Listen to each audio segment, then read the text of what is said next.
दोस्तों, मेरा नाम अर्शदीप है और मैं दिखने में काफ़ी हैंडसम हूँ और मेरी बॉडी भी अच्छी खासी है। इस समय मेरी उम्र 26 साल चल रही है। उस समय की बात है जब मैं डॉक्टर बना, तब रिश्तेदारों और दोस्तों ने मुझे खूब बधाइयाँ दी।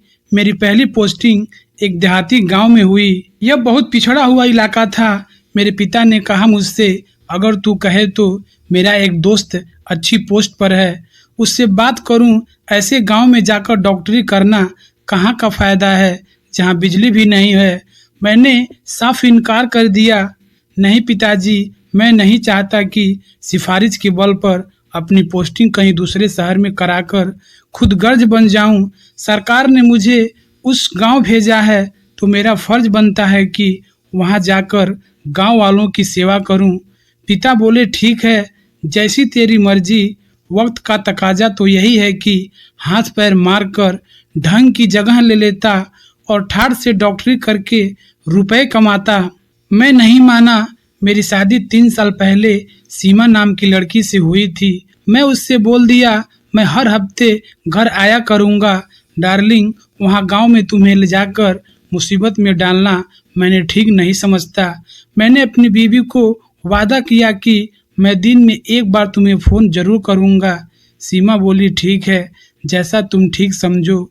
वैसे भी मैंने अपनी ज़िंदगी 15 साल शहर की सुख सुविधाओं के बीच गुजारे हैं। गांव में जाकर रहना तो दूर की बात है, मुझे तो उसे देखना भी भारी लगता है। वह गांव वाकई काफ़ी पिछड़ा हुआ था। जिस समय वहां ड्यूटी ज्वाइन करने पहुंचा तो वहां बिजली नहीं थी। गर्मी में मुझे वहीं पड़े गत्ते के टुकड़े से हवा खानी पड़ रही थी। गांव में नया डॉक्टर आया है, यह खबर आग की तरह फैल गई।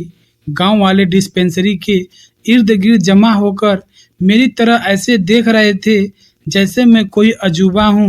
मेरा क्वार्टर वहीं डिस्पेंसरी के बगल में था, इसलिए मैं काफ़ी समय इलाज के लिए रहता और फिर खाना खाने और सोने के लिए क्वार्टर में चला जाता। दिन भर मरीजों को देखने के बाद काफ़ी थक जाता था। थकान की वजह से खाना बनाने का काम मुझे बहुत मुश्किल लग रहा था, लेकिन मैं जैसे तैसे कुछ खा पी कर सो जाता था। एक दिन गांव के मुखिया जी मेरे पास आकर बोले, डॉक्टर साहब, यह मंजू है, यह सुबह शाम दोनों समय आपका खाना बना दिया करेगी और क्वार्टर की साफ सफाई कर देगी। उनके साथ 19 साल की एक दुबली पतली खूबसूरत लड़की थी। मैं बोला, इसकी क्या ज़रूरत है मुखिया जी, आपने बेकार में कष्ट किया। पेट भरने लायक खाना बनाना आता है मुझे। मुखिया जी ने हाथ जोड़ते हुए मुझसे कहा, इसमें कष्ट कैसा है साहब, आखिर आप इस गांव में हमारे मेहमान हैं। आपकी सुख सुविधाओं का ख्याल रखना हमारा फर्ज बनता है। मैं मन ही मन लोगों का अपनापन देखकर खुश हो गया था। अगले दिन से ही मंजू मेरे घर काम करने के लिए आने लगी। मुझे सहूलियत हो गई, घर का सारा काम करने लगी तो मुझको आगे की पढ़ाई करने के लिए समय मिलने लगा। खाना भी अच्छा बनाती थी। थोड़े ही दिनों में मुझे गांव की याद आ गई। सब लोग इज्जत की नज़र से मुझे देखते और मिलने पर अदब से पेश आते। लोग बेकार में ही गांव को बदनाम करते हैं। मुझे तो यहाँ किसी किस्म की तकलीफ नहीं है। मैं तो कहता हूँ कि शहर के मुकाबले यहाँ की ज़िंदगी अच्छी है। मैं अपनी पत्नी सीमा से फ़ोन पर कह रहा था, तुम ही तो ना बोली आने के लिए, आप गांव को इतना पसंद करने लगे हैं, कहीं वहाँ किसी पर दिल तो नहीं आ गया है। मैंने कहा, तुम औरतों के दिमाग में तो हर वक्त शक का ही कीड़ा घूमता रहता है। यार, जिसकी बीवी तुम जैसी खूबसूरत हो, भला यहाँ मुंह कौन मारेगा। तुम तो मेरी जान हो, तुम्हारे सिवा मुझे कौन दिखेगा। एक दिन मंजू ने खाना बना रही थी, मैं किताब पढ़ने में खोया हुआ था। डॉक्टर साहब, आपको अपनी बीवी से मिलने का मन नहीं करता है? वे वहाँ और आप यहाँ, कैसे मन लगता है आपका? सब्जी काटते हुए मंजू ने कनखियों से देखते हुए पूछा तो मैं चौंक गया। तुम अपने काम से मतलब रखो और मुझे यह सब बिल्कुल पसंद नहीं है। मैं उसके हाव भाव ताड़ कर बोला तो वह हंसने लगी। उस दिन के बाद से मैं ज़्यादा सावधान रहने लगा। मैंने सुन रखा था कि गांव की सीधी सादी दिखने वाली औरत जरूरत से ज़्यादा चालाक होती है, इसलिए मैं मंजू के मुंह नहीं लगता था। इधर मंजू कुछ ज़्यादा ही करीब आने की कोशिश में थी। एक दिन शाम के समय मौसम खराब था, बारिश शुरू होने वाली है। आसमान में गिरे बादल और बिजली चमकती देख मैंने उससे कहा, मंजू तुम जल्दी से अपना काम खत्म करके घर चली जाओ। मंजू ने हाँ में सिर हिलाया। वह जानती थी कि मुझको खुली बातचीत पसंद नहीं है, इसलिए वह काम खत्म करके क्वार्टर से निकलने लगी। तभी अचानक से तेज बारिश हुई। मंजू पूरी तरह भीग गई। रास्ते में पानी बढ़ता देखकर उल्टे पांव लौट आई। दरवाजा खोलिए डॉक्टर साहब, मुझे तेज ठंड लग रही है। मंजू को गेट बजाता सुनकर मजबूरी में मुझको दरवाजा खोलना पड़ा। सामने मंजू खड़ी थी, पूरी तरह भीग चुकी थी और मैं उसे इस हालत में खड़ा देखता ही रह गया। भीतर आकर कपड़े बदल लो वरना बीमार पड़ जाओगी। मैंने होले से कहकर मंजू को भीतर किया और गेट बंद कर दिया। मैंने उसे अपना तौलिया दिया और लुंगी दे दी ताकि वह कपड़े बदल सके। मंजू जान गई कि लोहा गर्म हो चुका है। उसके बाद मंजू बिना कुछ बोले चुपचाप चली गई। बारिश थम चुका था। मुझको अपने आप पर थोड़ा शर्म आ रही थी।